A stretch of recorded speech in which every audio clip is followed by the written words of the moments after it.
আসসালামু আলাইকুম। জুম্মা মোবারক। কেমন আছেন সবাই? আশা করি আলহামদুলিল্লাহ ভালো আছেন। আলহামদুলিল্লাহ জুম্মা নামাজটা পড়ে আসলাম। আপনারাও আশা করি পড়বেন। আর মালয়েশিয়াতে আপনারা জানেন যে আপনাদের থেকে 2 ঘন্টা সবসময় আগেই শেষ হয়, কারণ বাংলাদেশের থেকে যেহেতু আগে।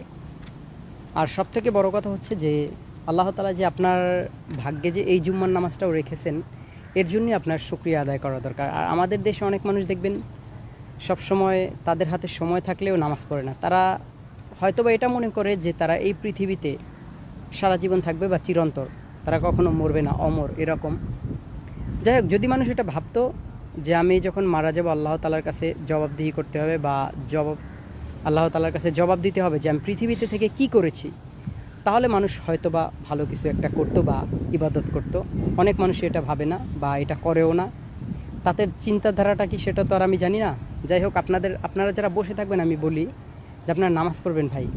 বিপদে পড়লে আল্লাহ তাআলাকে যদি আপনি ডাকেন, আল্লাহ তাআলা তখন কিন্তু ভাবে যে বিপদে পড়েই আমাকে ডাকছে, কিন্তু তারপরেও তিনি আপনাদেরকে ক্ষমা করে।